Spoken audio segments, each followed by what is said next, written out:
지금 오늘 나눌 작품집이 첫 번째 작품 소설집입니다. 그래서 굉장히 남다른 감회가 있을 것 같은데요. 제가 제 지정토론 백일남 소설가가 질문하기 전에 먼저 몇 가지 질문을 좀 드리고 이렇게 몸을 좀 풀고 난 다음에 이야기를 하면 좋을 것 같습니다. 먼저 오늘 감회 먼저 얘기를 좀 해주시고, 그리고 소설집을 내고 난 다음과 이제 이전이 좀 다를 것 같은데 어떤 차이가 있는지에 대해서도 조금 얘기를 해주시면 될까요?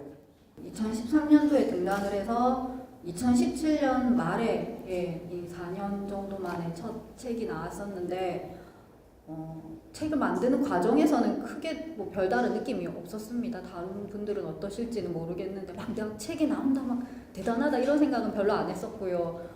책이 나오고 난 이후에 어디 가서 네가 뭐 하는 사람이냐라는 말들을 이제 가끔씩 물었을 때, 그 전에는 뭐 글 쓴다라는 말을 말하기가 굉장히 주저스러웠거든요. 근데 이제는 이제 물었을 때 글을 씁니다라고 하면 이제 그 뒷말이 그럼 책이 있어요? 혹은 뭐 검색하면 나와요? 이제 이런 이야기를 듣게 되었을 때 조금 더 떳떳하게 말을 할 수 있지 않을까.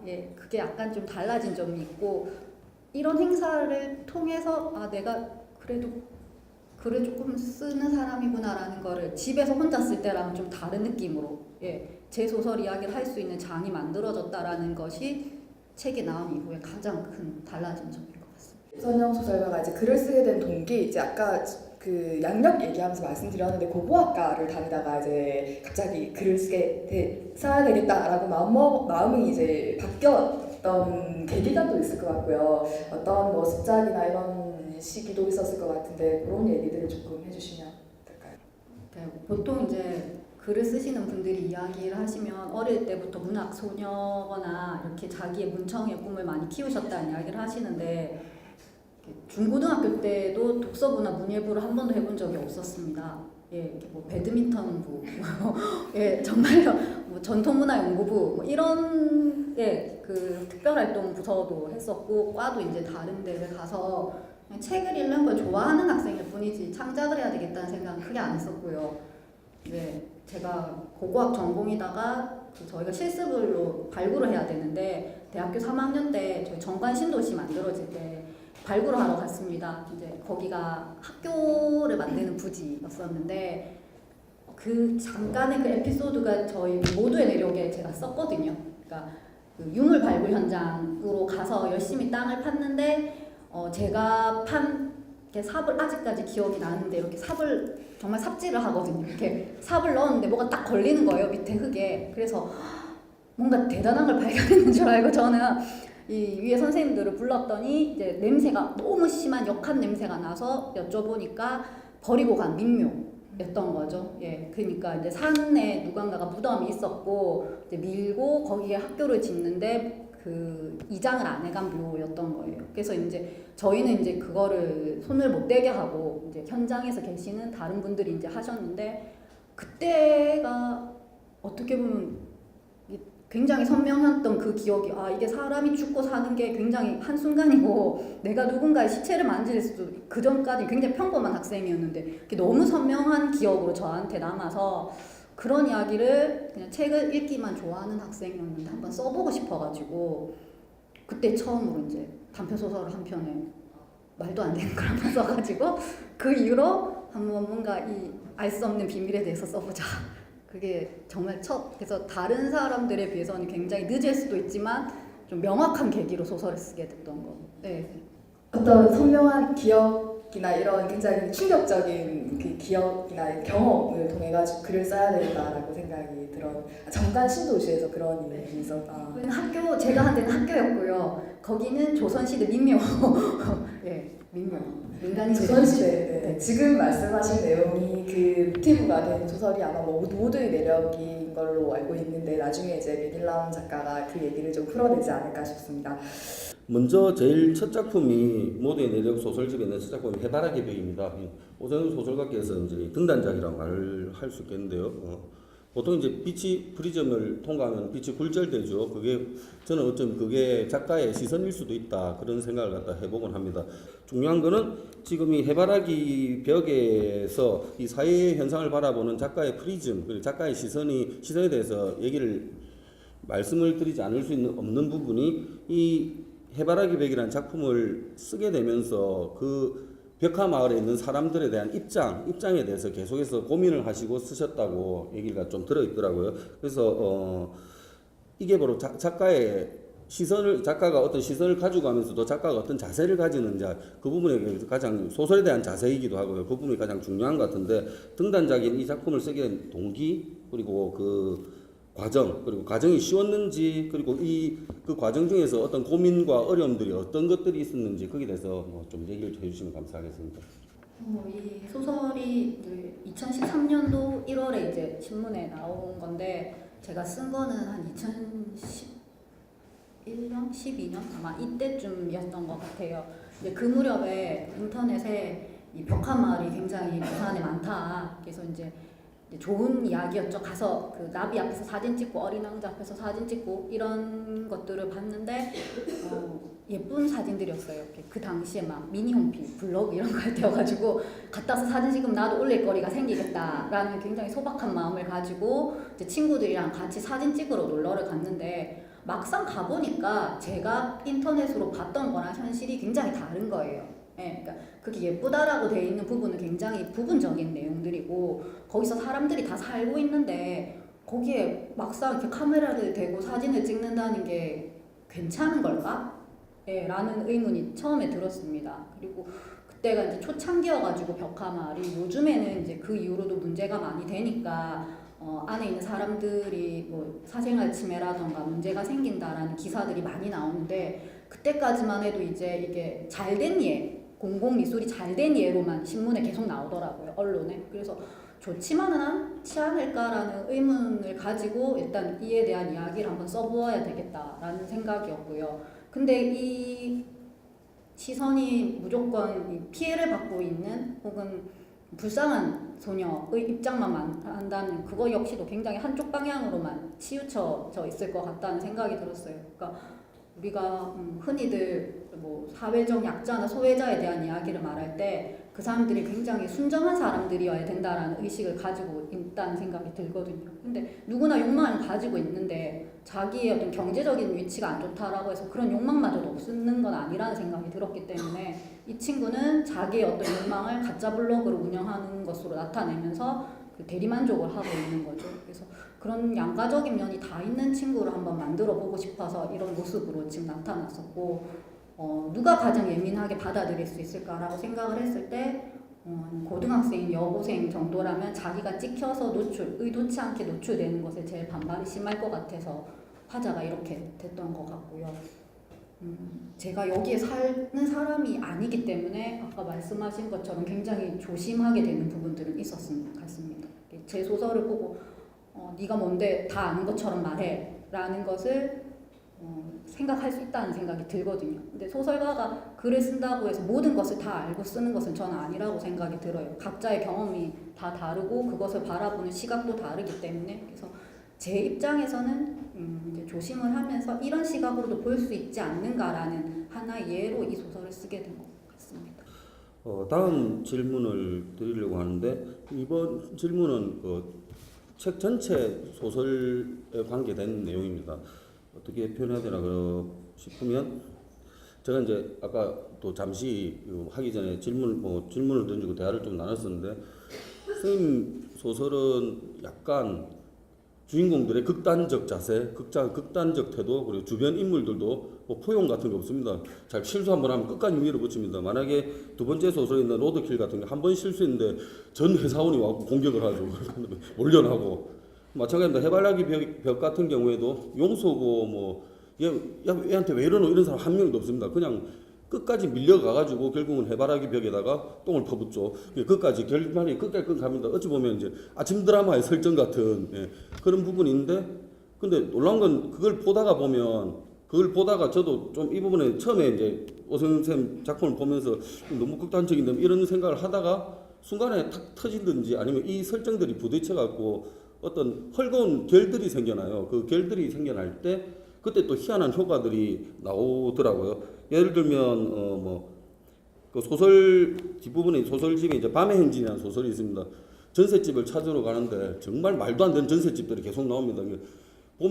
처음에 보면 짜증나는데 두 번 보면 더 짜증나고 희망 빌라인데 뭐 희마 빌라 이 데가 있고 막 이런 것들 점점점 가다가 맨 마지막에 보면 맨 마지막에 전셋집이 보다 깝깝하니까 와 그나마 낫네 이런 생각이 듭니다. 그러니까 그러면 이 사람들이 갑자기 행복을 살짝 느끼면서 그 전셋집 들어가려고 한다든지 아니면 해바라기 벽 같은 경우에 소녀가 정말 고구마 몇 개 문 것처럼 뭐 깝깝해갖고 터질 것 같은 감정에서 맨 마지막 대사가 있죠. 뭐 18 조용해 이러면서 딱 한마디 할 때 그때 속이 뭐 사이다 받은 것처럼 시원해지는 그런 느낌들이 있습니다. 어찌 보면 이걸 갖다가 이제 작가가 생각을 갖다가 할 수도 있는 부분이고 아까 살짝 말씀하셨는데 저는 제가 그렇게 달려가는지 몰랐어요 이렇게 말씀도 하시더라고요. 어쨌든 그 오성인 작가님이 이런 설정의 균열이 주는 효과 또는 그 클리셰의 변주 그러니까 뭐 답답한 맨날 반복되는 클리셰를 그걸 갖다 다시 변주해 주는데 그런 신경을 좀 쓰셨는지 아니면 어떤 생각을 하시고 이제 좀 작품을 쓰실 때 이런 부분에 어떤 생각을 가지고 쓰시는지 좀 궁금해서 질문 좀 드리겠습니다. 아까 시작하기 전에 이 질문을 받고 저도 그 생각을 안 해봤었거든요. 아, 내 소설이 계속 달리나?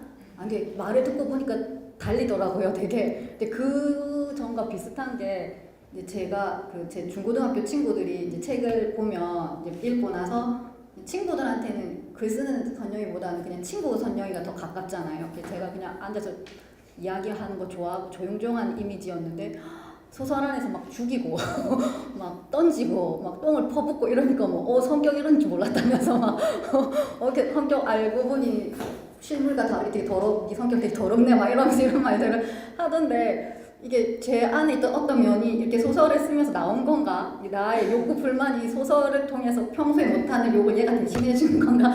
이 생각도 약간 해봤었고요. 그냥 만약에 이게 계속 달리고 어떤 인물들이 전형적인 것으로 느꼈다면 좀 그런 건 있는 것 같아요. 제가 아직 장편을 써보지는 못했는데 단편 소설이라는 그 장르의 특성상 정해진 매수 안에서 이야기를 하나를 다 끝을 내야 된다라고 이제 생각이 드는데 다양한 인물을 다 다른 특징을 줄 수는 없겠더라고요, 저는. 예, 그러니까 가장 입체적인 인물을 주인공으로 삼고 나니까 다른 인물들은 좀 그에 비해서 좀 부수적인 인물이라서 약간 전형적인 그 아침 드라마 같은 인물들이 나왔었던 건가? 근데 그 인물들이 주인공이 그렇지 못하기 때문에 나중에 오는 효과는 그 우리가 말하는 아침 드라마의 막장 드라마랑은 좀 다른 효과, 그러니까 결국 주인공이 가지고 있는 힘이었었던 건가? 라는 긍정적인 생각을 제가 혼자 해봤고요. 제 소설에 대해서. 그게 뭐 어떤 큰 의도를 가지고 했다 뭐 이런 거는 아닌데 좀 마지막까지 이 소설을 밀고 나가서 재미있게 끝나는 소설을 개인적으로는 좀 좋아하는 건 같습니다. 네. 막장이 아니라 제가 생각하기에는 이제 극단으로 계속 흘러가는 그런 과정을 이제 그냥 비유하시는 것 같아요. 그 인물이 끊임없이 뭔가를 해결하려고 할수록 뭔가가 자꾸만 엎어지고 더 극단으로 가고 그래서 이제 그런 이야기를 좀 하려고 해서 이렇게 아침 드라마 이런 얘기를 하신 것 같은데요. 로드킬에 대해서 먼저 질문을 드리겠습니다. 로드킬에서는 실제 로드킬을 했던 이 주인공이 로드킬을 하고 뭔가 죽였느냐 안 죽였느냐 이건 중요하지 않습니다. 처음 장면이 강렬할 뿐이죠. 요즘 유행하는 뭐 영화 기법 맥거핀이라는 효과 뭐 요즘 영화 사이코에서 그 처음에 이런 장면이 있죠. 뭐 여자가 돈 훔쳐갖고 가다가 돈 줘갖고 어떻게 될까 막 쳐다보다가 맨 마지막에 그냥 영화관에 갔는데 어떤 놈한테 그냥 죽어버려요 그 여자랑. 그리고 돈은 어찌됐는지 행방 없이 그 다음도 그 죽이는 사이코 얘기가 펼쳐지거든요. 그런 것처럼 전혀 상관이 없는 걸 갖다 앞에 놔두놓고 집중하게 해놓고 이제 다른 얘기를 하는 건데 이 로드킬이라는 소설에서 가장 중요한 거는 우리 사회의 청년 실업 또는 그뭐 정규직 비정규직 이런 문제들 갖다가 그 로드킬에 비유했다는 그런 느낌이 강하게 들었거든요. 이 소설에서 특히 로드킬을 로드킬을 했으면 사람이 죽었든 동물이 죽었든 도로에다 윤곽선을 그려놓는데 이 주인공이 거기 몸을 맞추는 장면 같은 게 등장해요. 그리고 또 대교에서 밑에 보면 막 이 사람은 명함을 쥐고 있는데 자기보다 먼저 그만둔 사람들부터 그런 명함들이 물고기 떼처럼 막 움직이는 그런 장면도 보이거든요. 아 로드킬을 갖다가 지금 사회 현상 특히 뭐 청년 실업이라든지 비정규직 정규직 이런 문제들하고 비교를 하신 것 같구나 이런 생각을 했는데 뭐 제 생각이 맞는지 안 맞는지 몰라도 그 부분에서 좀 얘기를 해주시면 될 것 같습니다. 제가 한때 그 대연동에 출근을 하던 시절이 있었는데 저희 집이 부서동이거든요. 그래서 아침에 밀릴 때 도시고속도로를 타고 광안대교를 타고 출근을 합니다. 근데 딱 햇빛이 오늘처럼 좋은 날에 운전을 해서 딱 그 해운대 그 뭐죠 해운대 바다 위를 광안대교 위를 확 달리고 있으면 제가 유럽을 가본 적이 없지만 마치 유럽에 있는 어느 그 도시에서 그 다리 위를 달리는 느낌인 거예요. 너무 좋은 거예요. 근데 그렇게 확 달리다가 마지막에 끝에 가면 항상 밀립니다. 그래갖고 이제 지각을 하냐 안 하냐의 그 상황이었는데 그 위를 매번 달리다가 여기서는 근데 이제 그런 경험 하나와 그 인적이 드문 국도를 한번 가는데 왜 로드킬에 다 있는 동물의 사체를 보는 일이 있는 거죠. 그래서 이 광안대교 위에서 생각해 보니까 로드킬이 안 일어나겠구나 이 생각이 든 거예요. 왜냐면 야생동물이 나타날 일이 없으니까. 근데 만약에 여기에 나타나서 누군가가 죽었다면 그건 사람일까? 동물일까? 갈매기일까? 이런 상상을 이제 하다가 이야기가 접목이 돼서 로드킬이라는 소설을 한번 써보자 라는 생각이 들었고 여기에 대한 의미는 금방 말씀해주신 모든 내용이 다 들어가는 것 같아요. 그리고 이 K라는 남자가 그 인턴 사원으로 일을 하면서 그 상사의 명함을 관리해주는 일을 하고 있습니다. 명함을 관리한다는 건 굉장히 많은 이름에 대해서 관리를 해야 되는 것인데 정작 나는 어떤 직책이나 이름도 갖지 못한 사람이라는 점에서 내가 하고 있는 일과 나의 지금 그 처해 있는 상황이 굉장히 다른 반대되는 상황에 있었던 거고 그런 의미에서 그 길 위에서 죽어가는 많은 동물들도 우리가 반려동물과는 다른 의미로 와닿는 것 같거든요. 그래서 야생동물이 로드킬 당했을 때는 걔네들은 이름이 없는 그냥 들고양이나 뭐 멧돼지는 잘 안 죽죠. 오히려 큰일이 있나 강아지가 죽었다. 그 강아지가 죽어도 버려진 동물이라는 점에서는 또 이름이 없어져 버린 것들이 아니냐. 그래서 이 시대에 많은 사람들이 이름을 가지려고 노력은 하지만 자기 이름을 갖지 못한 채 죽어가는 것들 그런 의미에서 로드킬이라는 거를 제목을 정해놓고 제가 제목을 참 못 짓는데 이건 제목을 정해놓고 썼고요. 로드킬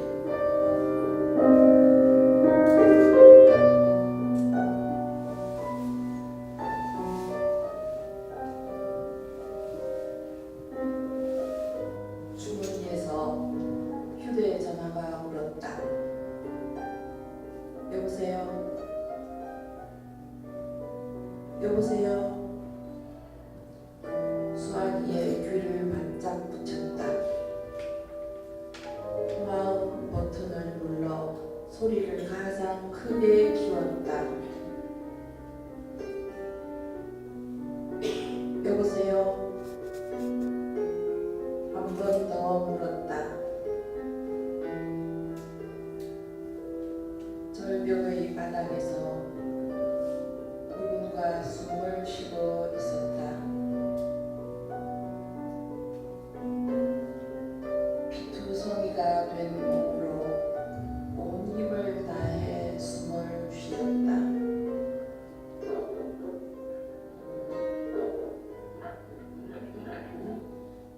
숨소리는 조금씩 가빠지면서 점점 커졌다. 경적 소리로 바뀌었다. 자동차 바퀴 굴러가는 소리, 깨지는 소리, 너구리 구른 소리, 뭔가 둔탁하게 떨어지는 소리, 쾅쾅 다급하게 문 두드리는 소리와 창문이 연달아 깨지는 소리, 살려 날라는 애원과 울음, 그리고 어느 가장의 절규까지.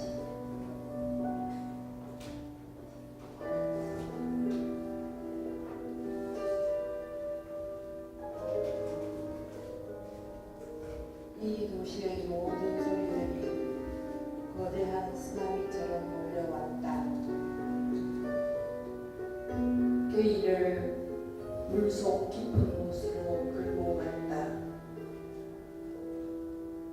바닥에 눕히고는 그 몸집들을 들려주었다.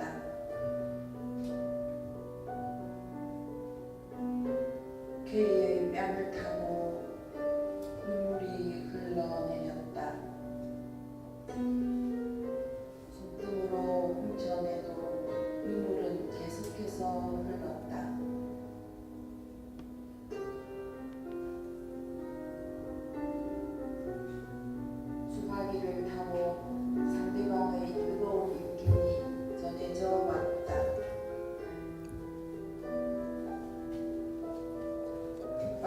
안으로 생기를 불어넣는 것 같았다. K가 통화를 끊지 않는다면 언제까지라도 전화기를 들고 있을 것만 같았다.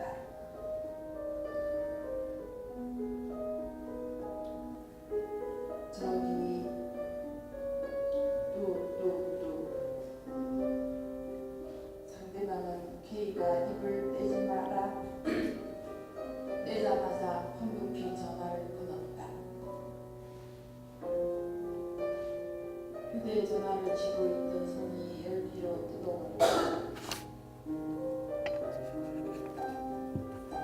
마치 누군가와 오랫동안 손을 꼭 잡고 있던 것 같았다. K는 그 상태로 한동안 서 있었다. 이곳에 섰을 수많은 것을 떠올렸다. 등껍질을 버리고 도망간 그의 얼굴도 어른거렸다. 수증기처럼 증발된 LSMO를 생각했다. 울컹울컹한 감정들이 저 밑에서부터 출렁출렁했다. 가슴 한쪽이 싸해지면서 아려왔다.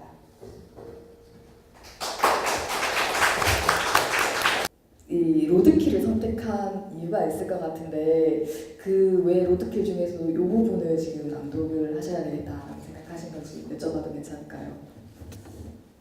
이 부분을 읽으면서 저는 작가가 이 부분을 쓸 때 컴퓨터 자판을 두드리는 속도가 어땠을까 이걸 한번 생각을 했습니다. 이 한 사람 한 사람들의 마음을 생각하면서 그들의 그 마지막 소리를 생각하면서 어떤 속도로 자판을 두드렸을까 그런 생각이 들었습니다. 그리고 그 작가의 마음을 아프게 했던 사람들이 그 작가의 마음에 따개비처럼 붙어 있었던 그런 순간들을 생각을 하면서 이 부분을 선택을 하게 됐습니다. 소설을 쓰는 사람이 아니라서 사실은 이런 속도나 타자기, 자판의 속도 이런 것들을 가늠하지 못했었는데 역시 이제 글을 같이 소설을 쓰시는 분이 공감할 수 있는 내용은 아닌가 싶어요. 질문을 던져주고 가셨는데 여기에 대해서 어떻게 생각하시는지 한번 말씀해 주실 수 있을까요? 너무 좋게 읽어주셔가지고 제가 낭독을 들으면서도 내 소설의 여보세요가 이렇게 슬펐을까라는 생각을 하게 됐었거든요. 근데 이 글을 쓰면서 금방 박영애 선생님께서 말씀해 주신 것처럼 소설 속에 나오는 사람들의 어떤 고통에 대한 이야기를 하셨는데 이 부분이 되게 고통스럽지 않은 부분인데 저한테는 고통스러웠던 부분이 있었던 것 같아요. 그 중에서도 이 상대에 대해서 생각을 한다라는 그 금방 말씀해 주신 부분이 저한테는 어떤 문장이었냐면 그 전화기를 오래 여보세요 여보세요를 하다가 제가 읽어보면 그 상대방은 K가 입을 떼자마자 황급히 전화를 끊었다. 휴대전화를 쥐고 있던 손이 열기로 뜨거웠다. 마치 누군가가 오랫동안 손을 꼭 잡고 있던 것 같았다 라는 문장을 제가 썼는데 우리가 누군가와 굉장히 오래 통화를 하고 나면 전화기가 열이 나가지고 뜨거워질 때가 있잖아요. 근데 그 느낌이 지금 이 소설 속의 나한테는 누군가가 내 손을 잡아서 그 열기로 인해서 그 손이 따뜻해지는 게 핸드폰의 그 열기처럼 느껴지지 않았을까. 그래서 누군가가 누군가의 고통을 생각하는 것이 이런 것이 아닐까라는 생각을 저 혼자 쓰면서 했었거든요. 근데 이게 끝부분이고 그 로드킬 당한 그 명함에 더 이미지가 많이 가는 걸로 사람들에게 읽히지 않을까라고 저는 생각을 했었는데 금방 낭독해 주시면서 그 말씀을 해주셔가지고 감사했습니다. 작품집 표제작인 모두의 내력에 대해서 좀 얘기를 해보도록 하겠습니다. 오성희 작가가 이제 고고학과 출신이니까 출신이라고 해도 되겠습니까? 중퇴라고 해야 됩니까? 어쨌든 인디아나 존스, 툼레이더 미라 이런 것들이 전부 이제 그런 이미지들을 갖고 있는데 여기에 대한 약간 어릴 때부터 뭐 이상이라고 해야 되나? 그런 걸 좀 가지고 계시긴 했습니까? 이런 부분에? 그건 막연하게 그냥 그런 거 그냥 좋아하는 정도. 예, 예. 네, 네. 그런 부분이 있었던 것 같은 느낌이 들어요. 그러니까 막 좀 설레는 느낌으로 이런 제목들이 들어간 것 같거든요. 근데 이 모두의 내력이라는 작품은 좀 뭐라고 말해야 될까요?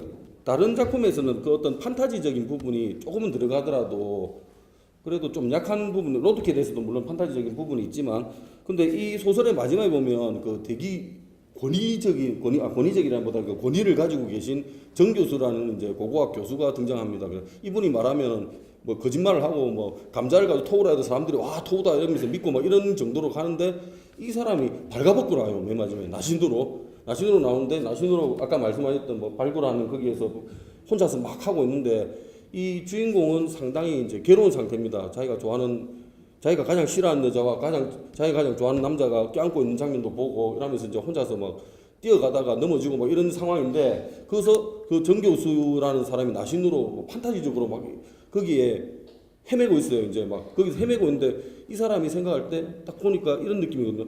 저 세계에 들어가면 내가 궁금해했던 거, 내가 살아왔을 때 질척대던 삶 중에서 궁금해하고 싫었던 부분, 왜 그럴까 하고 고민했던 부분이 저기에 들어가면 보일 것 같다는 그런 느낌이. 그래서 가장 환타지적인 그런 느낌을 받았습니다. 제가 그 소설에서. 근데 이 모두의 내력의 여자 주인공이 저는 이렇게 생각했거든요. 해바라기 벽에 나오는 주인공이 크면은 꼭 이런 성격이 되지 않을까 그런 생각을 했는데 마지막으로 다른 데 인터뷰에서도 이런 말씀을 하셨고 이 소설을 읽다 보면 모두의 내력이죠. 내력이 소개되는 인물들이 있습니다. 내력이 소개되는 인물들인데 그 말고 내력이 소개되지 않고 그 주인공의 눈으로 볼 때 그냥 편견으로 가득 차 있는 인물들이 있습니다. 그래서 어찌 보면 이제 오해와 편견이라는 두 단어로 이 작품을 갖다 정리할 수 있을 것 같은데 그 오해와 편견 거기에 대한 생각을 좀 듣고 싶고요. 한 번도 해바라기 벽에 소녀가 크면 모두의 내력의 여자가 소녀가 된다는 생각을 해본 적이 없었거든요. 완전 다른 인물이지 않을까 저한테는. 왜냐하면 해바라기 벽의 소녀는 굉장히 분노에 차 있는 화가 나 있는 아이였는데 이 모두의 내력에 나오는 나는 그냥 어떻게 보면 되게 순진하고 착한 누구나 20살 언저리에 가질 수 있을 법한 성정을 가진 여자아이라고 저는 생각을 했어요. 그러니까 자기가 좋아하는 사람이 자기의 착각에 의해서 그 사람이 어떤 행동을 하든지 간 나를 좋아할 것이라고 약간 빠져있는 듯한 그러면서 나중에 충격을 받게 되는 그런 면들이 처음 연애를 하거나 아니 혹은 짝사랑을 할 때 사람들이 가질 수 있는 어떤 감정이라고 저는 생각을 했었기 때문에 해바라기 벽의 소녀랑은 좀 다르지 않을까 생각을 했는데 어떤 점을 그렇게 읽으셨는지 제가 한번 여쭤보고 싶고요.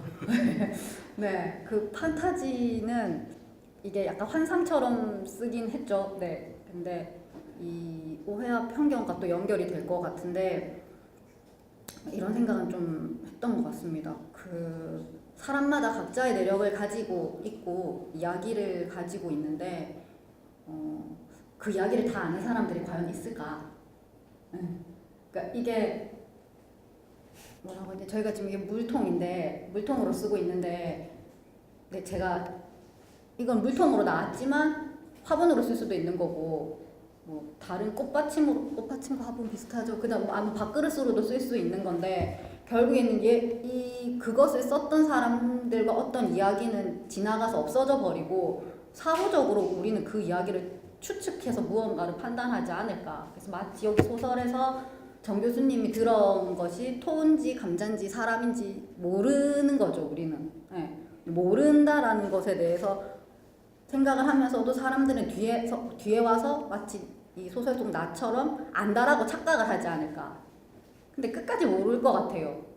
모르지만 정 교수님의 행동처럼 이미 그 물건을 썼던 사람들은 죽고 없어졌고 어떠한 이야기는 사라져 버렸고 어떠한 인물들도 사라졌지만 그것이 무엇이었는지를 알기 위해서 그 시대로 돌아가거나 그 사람의 심정에서 알기 위한 노력을 해볼 수는 있지는 않을까. 네, 그러니까 이게 돼지 감자인지 아까 제목 이야기만 참 해보면 제목 잘 지셨다고 했는데 모두의 내력 그 나오기 전에 막 제목이 돼지 감자 토후 저 혼자 뭐 돼지 감자 토후라는 건 있지 않습니다. 저 마음대로 지어가지고 이런 걸 하면 사람들이 되게 궁금해하지 않을까 이런 토후가 있느냐 이게 막 혼자 이 생각도 하다가 뭐 정교수의 비밀 이런 거 제목도 하다가 되게 굉장히 후보가 많았어요. 저 나름대로 계속 그러다가 이제 모두의 내력이 나온 거라서 제목을 잘 지었다고 해주셔서 좀 좋네요. 그래서 이제 이 모른다, 모르지만 알기 위해서 노력은 할 수 있는 것 같고 그 노력을 하는 과정에서 오해와 편견도 조금은 없어질 것이며 상대에 대한 이해와 어떤 희미한 연대 같은 것도 생기지 않을까 약간 그런 생각을 하면서 이 소설을 쓰게 된 것 같아요. 예. 저도 요즘 머리 터질 일이 많은데 정 교수 그거 보면서 저도 그 세계에 빠져들고 싶다는 예, 그런 생각을 해봤습니다. 아 그리고 저는 이렇게 생각했습니다. 해바라기 벽의 소녀가 이제 그 과정을 거치고 대학생 정도 되면 또 성숙의 과정을 거칠 것이고 그 좀 깐깐하고 사람 쳐다볼 때 좀 약간 기분 나쁘게도 쳐다볼 수 있는 그런 정도의 성향 그리고 좀 까칠하다 정도 예, 그렇게 해가지고 이런 대학생이 될 수도 있겠다는 생각을 한번 해봤었고요. 물론 뭐 작가가 아니라니까 할 수 없습니다. 그렇고 예, 오해와 편견 그 부분에 대해서 말씀 잘 해주셨고요. 일단은 예, 잘 들었습니다. 정 교수의 비밀했으면 제가 더 잘 짓는 작가가 될 뻔했습니다.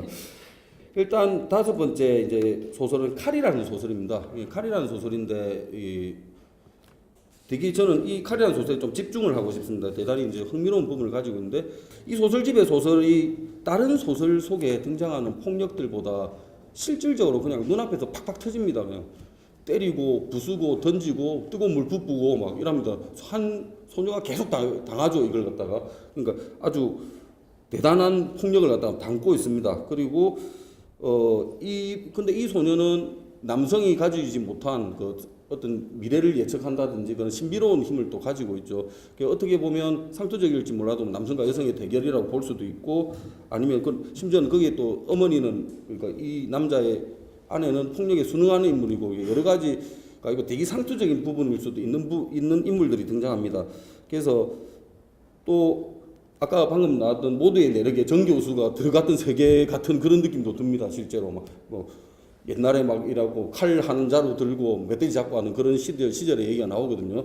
배경이 그 신석기 시대입니다. 예, 신석기 시대에 유일하게 마을에서 철칼을 가지고 있는 남자가 그 칼을 잃어버리게 되면서부터 그 다음날 아침까지 예, 동굴이라는 한 동굴 같은 어떤 그 움막 안에서 네 명의 사람, 세 명이죠. 예, 세 명의 사람이 벌어지는 일에 대한 것이었어요.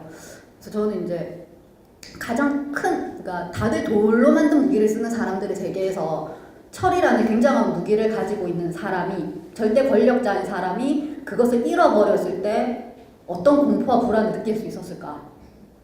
예, 근데 그건 이제 철칼로 대변이 된 거고 결국 권력이나 힘이라는 것을 가지고 있던 사람이 그것을 놓쳤을 때 어떤 반응을 보일 수 있을까에 대한 고민을 하게 되었던 거죠. 근데 그게 오늘날 현대물로 오게 되면 굉장히 많은 드라마에서 정치 권력 이야기를 나오는 드라마에서 나올 법한 이야기로도 될 것도 같고 단편 소설이라는 한계에 제가 어디까지 쓸 수 있는가에 대한 고민도 됐고 하다 보니까 약간 판타지적 공간이지만 과거로 한번 확 돌아가 보자. 예, 그래서 정말로 무기의 어떤 시초라고 할 수 있는 돌과 철의 시대로 한번 가봤고 그 중에서 소녀는 그 딸입니다. 예, 딸인데 소녀라고 나오는 딸은 그 칼을 가지고 있지 않지만 약간 무당 같은 느낌인 거죠. 미래를 볼 수 있는. 그래서 꿈을 꾸면서 앞으로 더 강한 그러니까 우리가 지금 철의 시대에 살고 있잖아요. 그러니까 이 아버지는 하나의 철을 가지고 있었지만 하늘에서 미사일이 쏟아지는 시대가 올 것이다. 그러니까 너의 힘이 영원하지 않다라는 것을 이제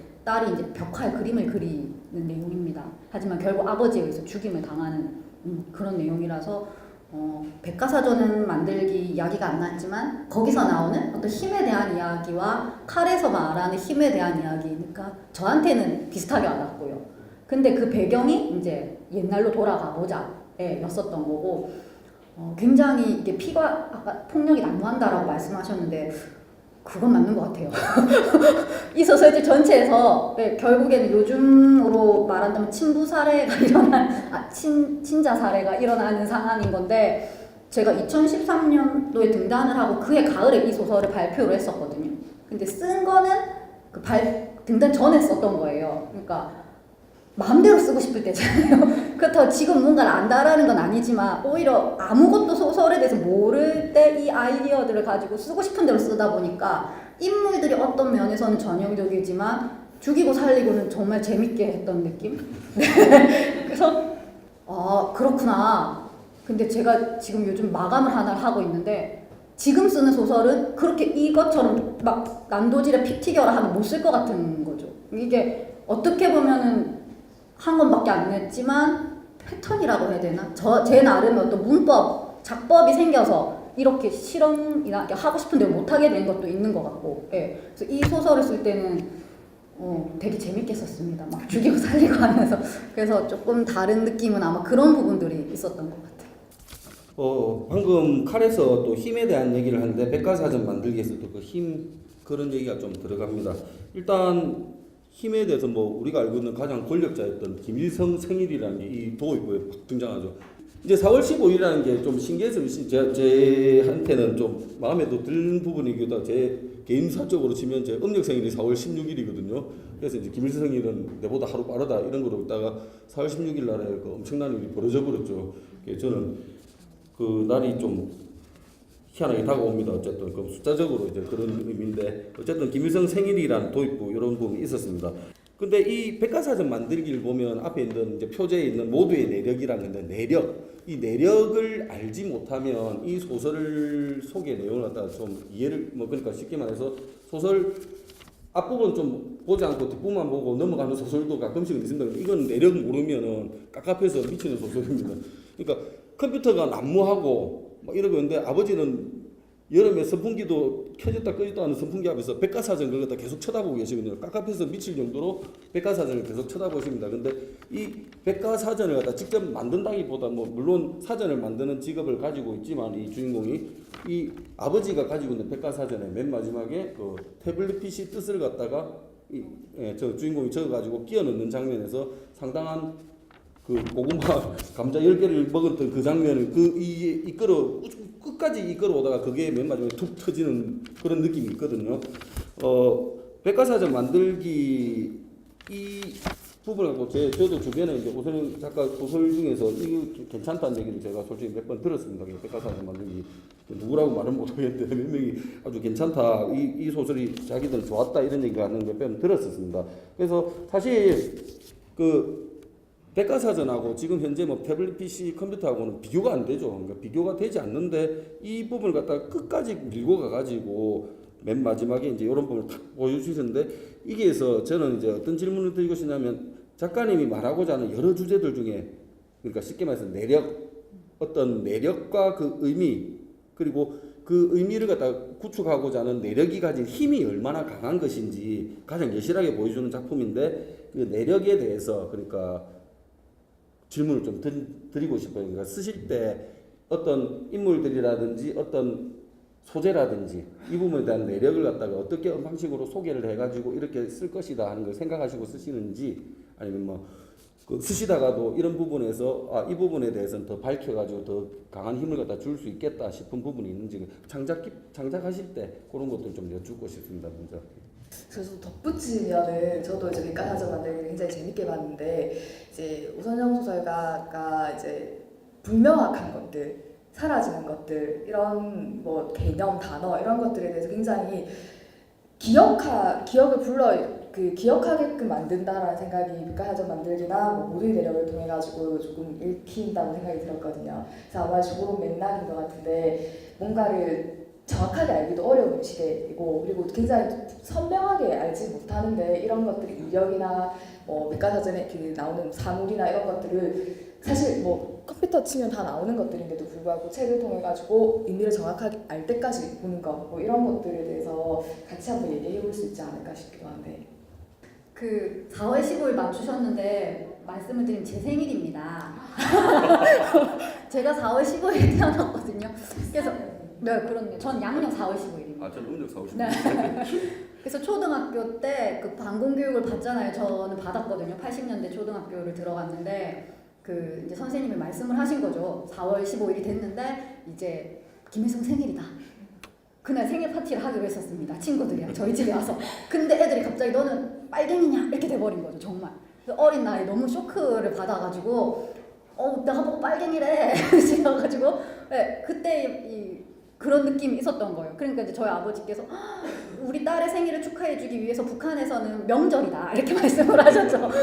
네, 그게 너무 크게 남아 있어가지고 이제 저한테는 이제 이것과 관련된 무언가를 한번 소설을 쓰게 된 이후로는 이 날짜가 분단 국가인 우리나라에서만 웃을 수 있지만 되게 아이러니한 이런 내용을 쓸 수 있지 않을까라는 생각을 해서 4월 15일이 들어간 제 생일이었었고요.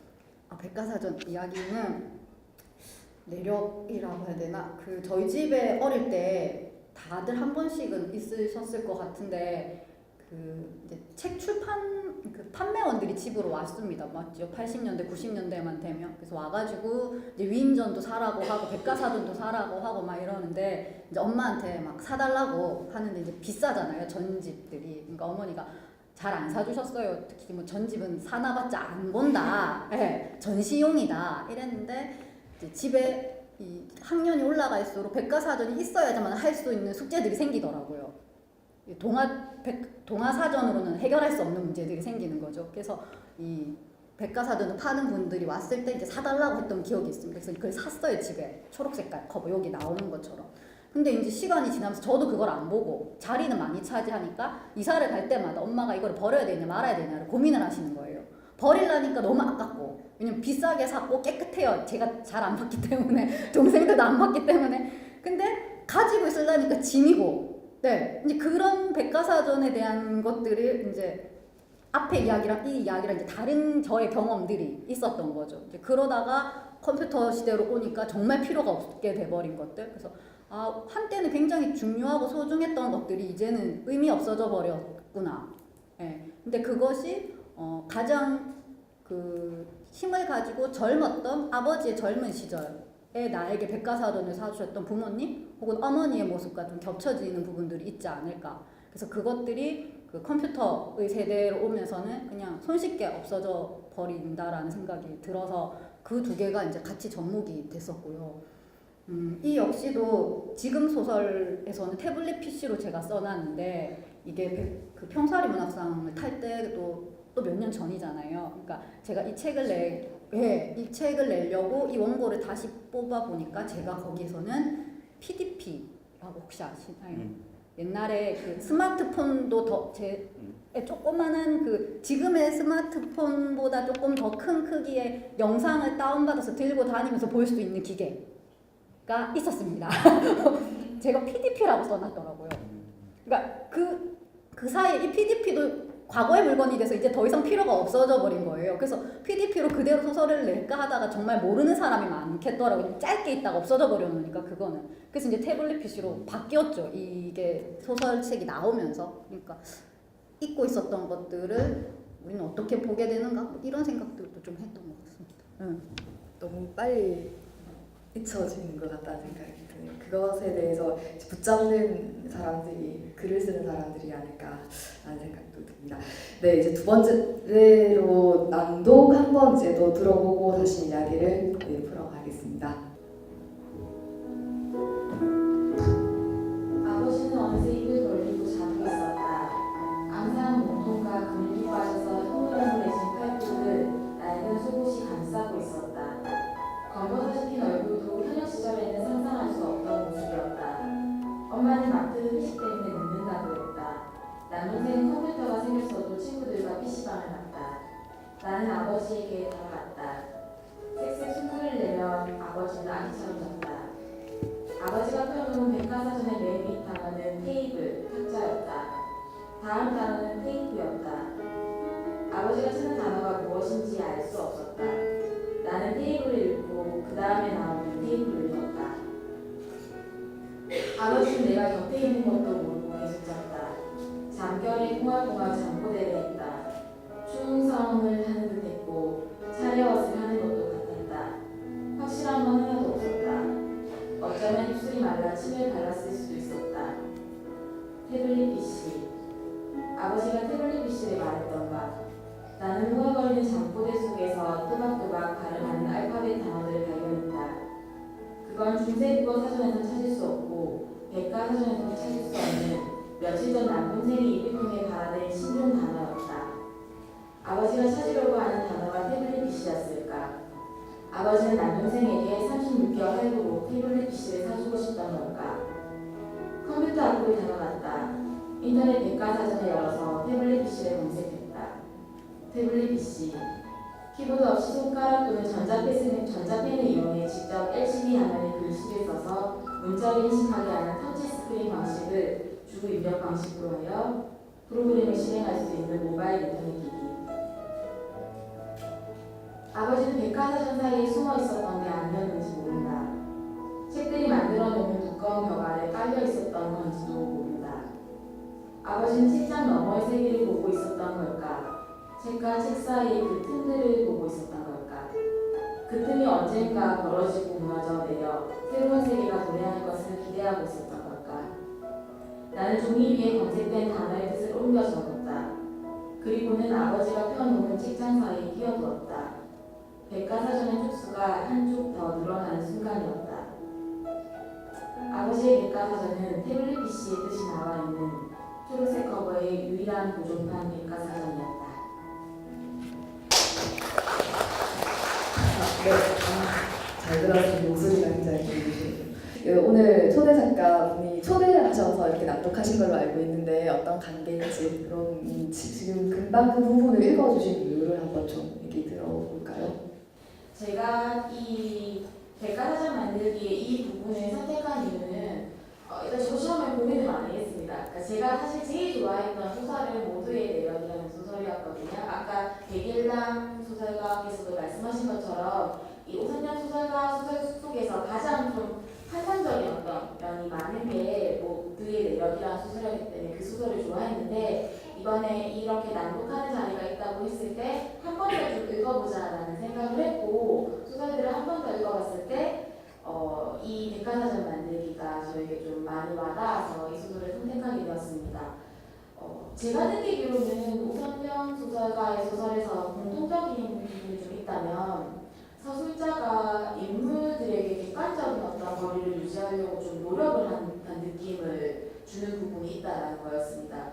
그러니까 앞서 힘이 없는, 그러니까 힘에 대한 얘기를 했는데요. 힘이 없는 사람들 혹은 소수자들이라고 불릴 수 있는 사람들에 대해서 얘기를 하는데 그들에 대해서 이상하리만큼 한 발자국 뒤에서 그들을 얘기하려는 어떤 태도를 보인다는 생각을 했었습니다.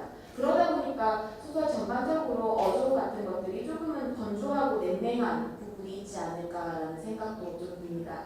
그런데 궁극적으로 사실은 소설가는 이 소설 속의 인물들에 대해서 상당한 애정을 가지고 있는 것은 아닐까라는 생각을 하게 되었습니다. 그 애정이 직접적으로 드러나는 것은 아니지만 방금 제가 낭독했던 부분과 같은 장면들에서 넌지시 그 애정들이 일깨워지는 부분들이 있었는데요. 저는 이런 부분들 때문에 오선영 소설가의 소설을 좋아하는 것 같습니다.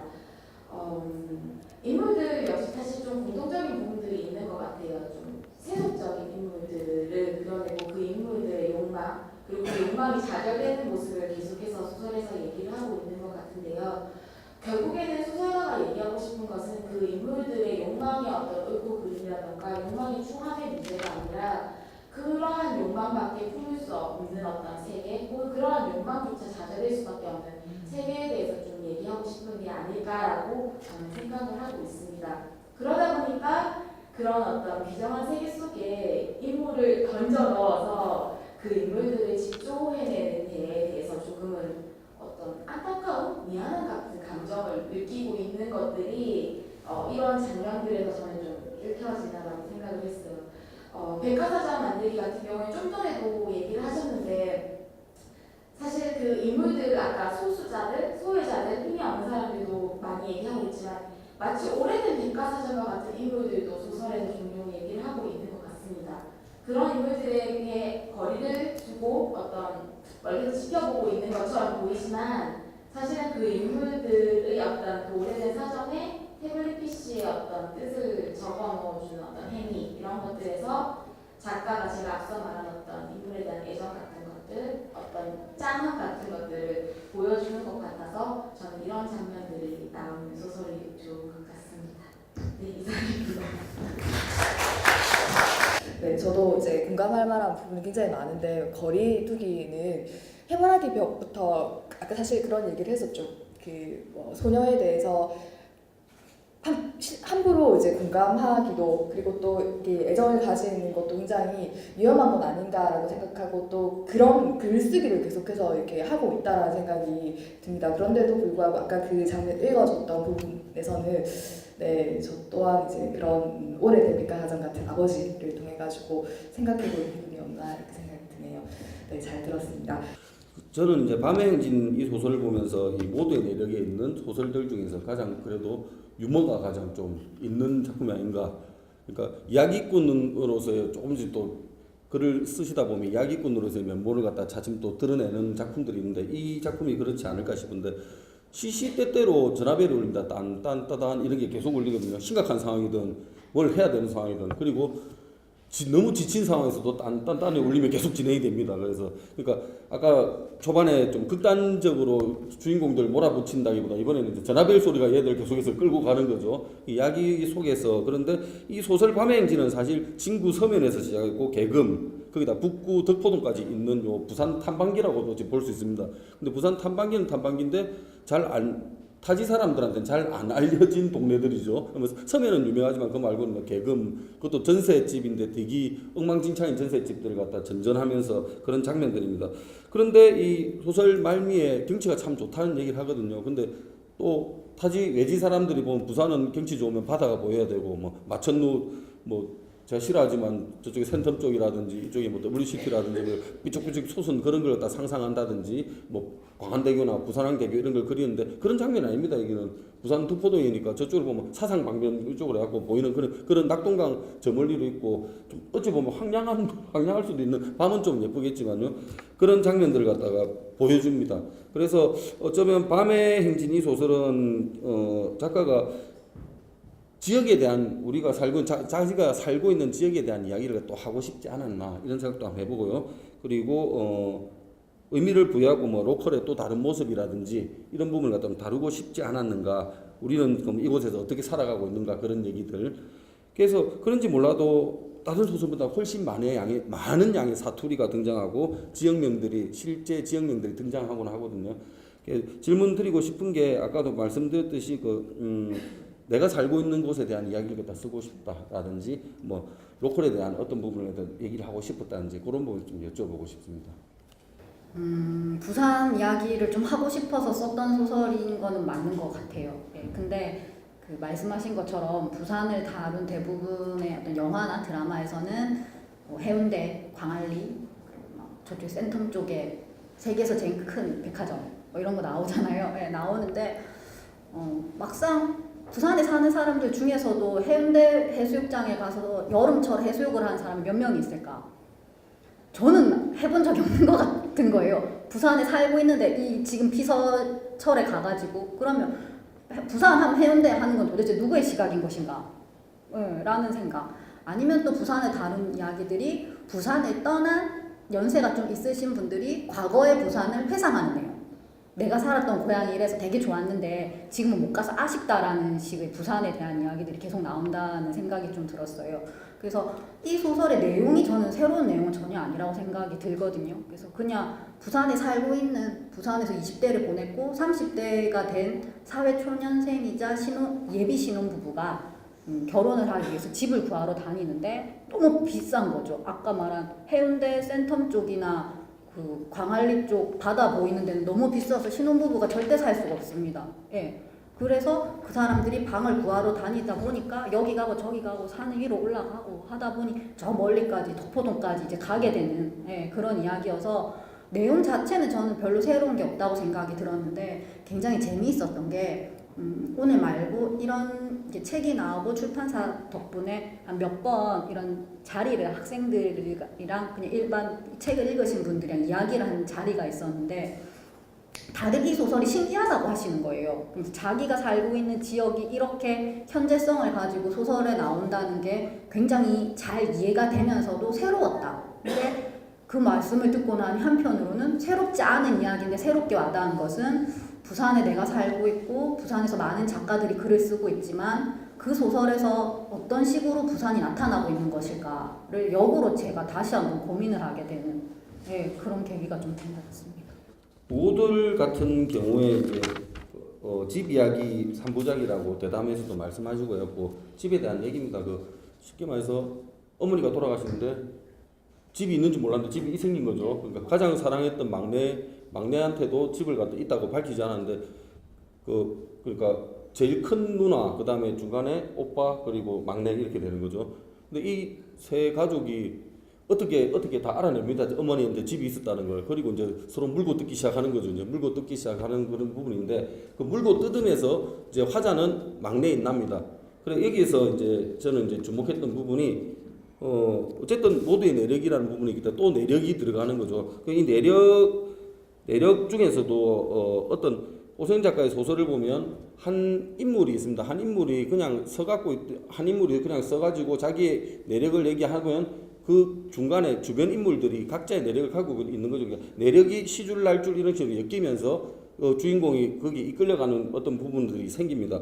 그런데 이 소설에서 이런 장면이 있습니다. 아직까지는 괜찮아라는 말이 등장하는 게 199페이지에 나오는데 저는 솔직히 아직까지 괜찮아가 제 소설에서 제일 잘 써먹었던 대사거든요. 증오외절이라는 작품에서 계속 떨어지는데 아직까지는 괜찮았는데 전혀 다른 의미로 아직까지는 괜찮아를 쓰셨더라고요.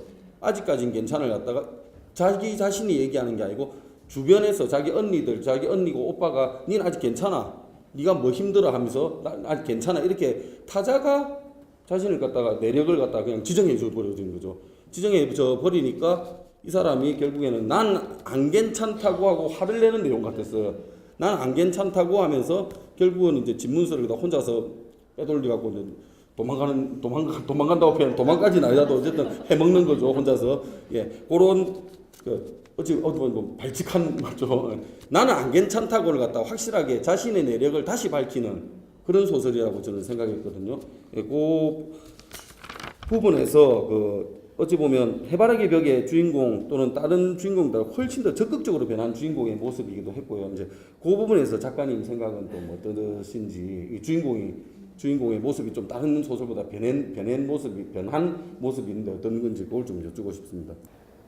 이 소설 속에서 이제 어머니가 돌아가시고 엄마한테 집이 있었다는 걸 알고 나는 지금 이제 전세금 5천만 원을 올려주지 않으면 쫓겨나는 상황이거든요. 그 상황에서 이제 마지막에 부동산이라고 적혀있는 핸드폰에 전화가 옵니다. 근데 나한테는 핸드폰이 2개가 있어요. 소설 속에서 엄마 핸드폰 하나, 내 핸드폰 하나. 그러니까 이 엄마가 집 있다는 걸 안 이유가 엄마 핸드폰에 부동산에 전화가 와서 받아보니까 엄마가 집을 판다고 한 거죠. 엄마는 집이 없는데 어떻게 집을 팔아? 이렇게 되면서 알게 되고 나한테 오는 부동산 전화는 전세금을 올려주지 않으면 집을 내놓으라고 주인이 말했기 때문에 집 보러 온다라는 부동산 전화.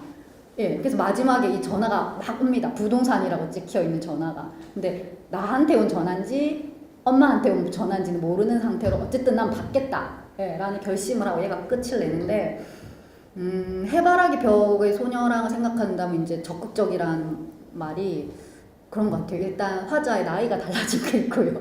이 해바라기 벽은 10대 소녀가 자기가 해결할 수 없는 굉장히 거대한 벽 앞에 있다는 느낌? 말 그대로 해바라기 벽이라서 자기 동네가 벽화 마을이 되고 거기 와서 사람들이 사진을 찍는 것은 자기가 해결을 할 수 없는 문제인 것 같아요. 그래서 이 소녀의 분노는 똥을 갖다 퍼붓는 것 이외로는 해결이 안 되는 반면 이 부고들의 그 주인공은 뭐 30대 혹은 40대 초반까지도 볼 수 있을 나이에다가 집을 사고 파는 문제는 타자가 나한테 와서 사진을 찍는 것보다는 해결을 하기가 좀 더 쉬운 문제이지 않을까. 그런 부분이 얘가 좀 더 적극적으로 된 것. 그 해결을 할 수 있는 문제냐 없느냐의 차이가 이거가 된 거지 뭐 제가 인물을 더 적극적으로 만들어야 되겠다 이런 의도는 꼭 아니었던 것 같습니다.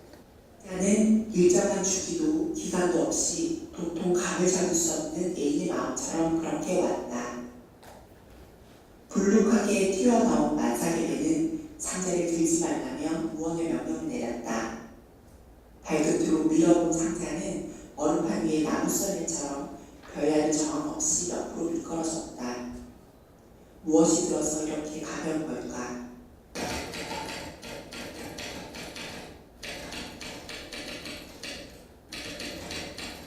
부산시 해운대구 5동 로얄 골드 아파트 1동 506호 받는 사람 김철수. 송장지에는 보내는 사람과 받는 사람의 이름이 정확하게 기록되어 있었다. 본 적 없는 이의 얼굴과 화면 속에만 존재하는 공간에 대한 추억이 있을 리 없었다.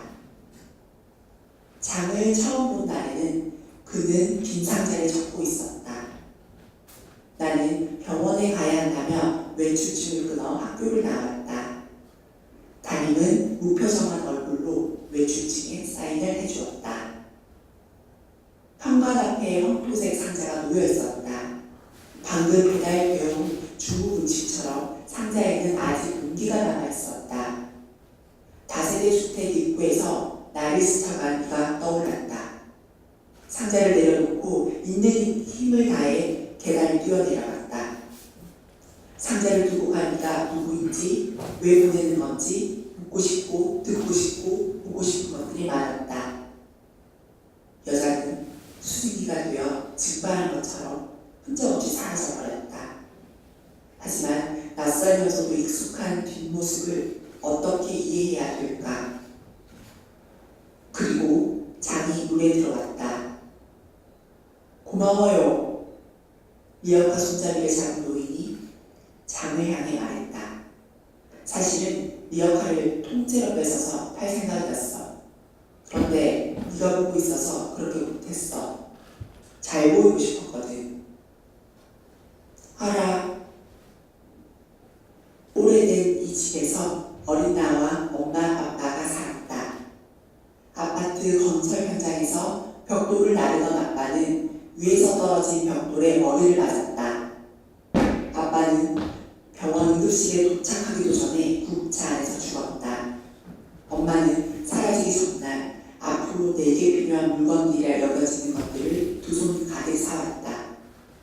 새치수 큰 팬티, 아직은 필요 없는 브래지어와 생리대, 다음 달 쓰일 교과 준비물과 체육복, 한 학년 위에 장보서 문제집, 세미스 밀폐용기에 밑반찬을 가득 담아두고 그러고도 부족한 게 있다 싶었는지 내게 갖고 싶은 것이 있냐며 물었다.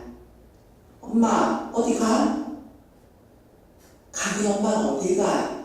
그냥 먹고 싶은 거 배불리 먹자는 거지. 그렇게 말하는 엄마의 입술 근육이 미세하게 떨렸던 것 같다.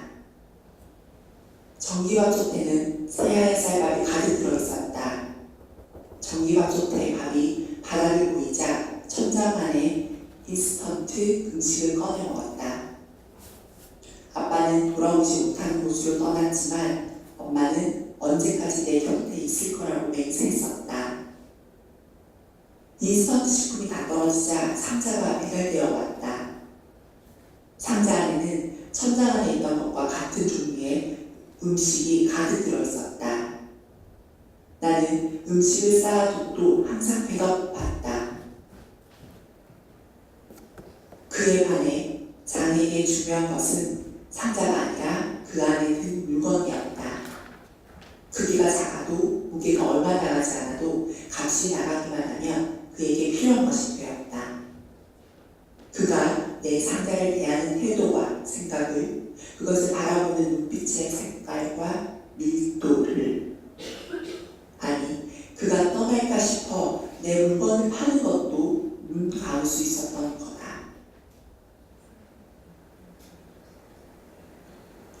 꼴렁꼴렁 아랫배가 요동을 치기 시작했다. 전화 좀 받아줘. 제발, 제발. 나는 통조림을 먹으며 엄마를 기다리던 그때처럼 통화 버튼을 계속 눌렀다. 온몸을 난도질 당한 듯 고통스러웠다. 가랑이 사이로 물컹한 무언가가 흘러내렸다. 허벅지 종아리를 타고 뒷줄기가 발등까지 내려왔다. 내가 움직일 때마다 붉은 발자국이 조장처럼 선명하게 찍혔다. 당장이라도 백가죽을 짚고 아기가 나올 것 같았다. 눈을 떴다. 괜찮아? 장이 불렀다. 우리 아기야, 정말 예쁘다. 장이 이불보에 쌓인 아기를 들어 보여주었다. 내가 아빠가 되었다니 믿어지지가 않아. 나 이제 정말 열심히 살 거야. 너한테도, 우리 아기한테도 잘할게. 정말 잘할게. 배달도 더 많이 할 거고 보너스도 더 많이 만들게. 걱정 마. 내 물건을 팔아 보너스를 만드는 일은 하지 않을 거야. 장의 목소리가 좁은 방 안에 울려 퍼졌다. 이제 막 아버지가 된 19 젊은 아빠의 고백을 나는 가만히 듣고 있었다. 배고프지? 산모는 미역국을 먹어야 조리가 된대. 내가 얼른 나가서 미역이랑 소고기랑 사올게. 오는 길에 아기 용품점에 들려 분유랑 기저귀도 사올게. 우리 아기한테 필요한 거 전부 다 사올 테니까 넌 아무것도 하지 말고 푹 쉬고 있어. 장이 무언가를 사온다는 말을 반복적으로 내뱉었다. 그렇게 말하는 장의 얇은 아랫입술이 미세하게 떨렸다. 어디선가 본 듯한 목소리였다. 그가 자리에서 일어나 방문을 열고 나갔다. 먼 곳으로 떠나는 여행객처럼 평소보다 더 오래 손을 흔들었다. 슬며시 이불을 들춰보았다. 피딱지가 무덕무덕 덩어리진 채 말라붙어 있었다. 시크하고 비릿한 피비린내가 났다. 누군가가 태어난 자리는 누군가가 죽은 자리만큼 황폐하고 참혹했다. 아직 탯줄도 채 마르지 않은 작디 작은 인간. 숨을 쉴 때마다 정수리의 숨구멍이 살짝살짝 움직였다. 손을 대해 보았다. 따뜻한 머리가 고무공처럼 말랑거렸다. 겁이 났다. 이 공간에 나와 아기만 남겨졌다는 사실이 너무나 무서웠다. 아기는 잘못 빼앗는 물건이었다. 나는 아기를 배달해달라고, 보내달라고 그 누구에도 부탁하지 않았다. 종이상자에 아기를 넣어 원 주인에게 보낼 것이다. 아기가 온다. 자지러지도 크게. 제 존재를 증명하는 것이 울음 외에는 없다는 듯. 나는 상자 속에서 아기를 꺼냈다. 겉옷을 들쳐 퉁퉁 부은 벽가슴에 아기의 얼굴을 대보았다. 아기가 허겁지겁 젖꼭지를 찾아 빨기 시작했다. 양볼이 움푹 파이도록 있는껏 젖을 빨았다. 아기의 혓바닥은 작고 붉었으며 적당히 축축했다. 아직 이가 나지 않은 입속은 무언가를 위협하거나 헤쳐본 적도 그리고 버려본 적도 없었다. 아기의 입은 감 만든 연두부처럼 따뜻하고 부드러웠다. 그 모습이 신기하고 경이로워 한참을 있었다. 상자 더미 속에서 더 큰 상자를 찾았다. 나는 아기와 함께 상자 안으로 들어갔다.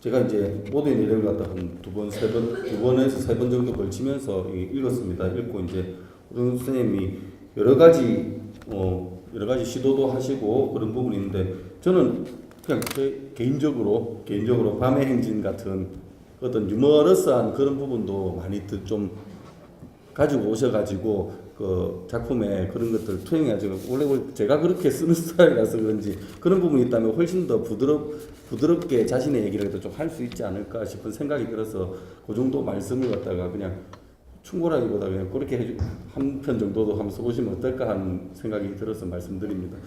네, 아마 지금 얘기하시는 게 소설가라서 두 분의 소설이 쓰는 방향이 너무 달라가지고 서로에게 이제 사실은 이제 조금씩 이렇게 쓰고 싶다, 저렇게 쓰고 싶다 이렇게 바라는 것 같더라고요. 그래서 그런 얘기를 하신 것 같은데 마지막으로 이제 계획이나 이렇게 앞으로 저는 장편 소설을 좀 기대하고 있는데 이제 지금 준비하고 계신지 얘기를 해주시면서 인사 말씀해 주십시오.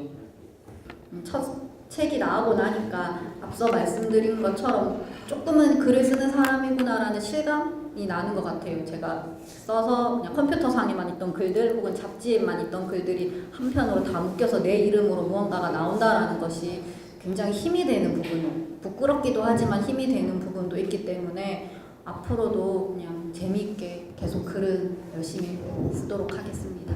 오늘 와주셔서 감사드립니다. 고맙습니다.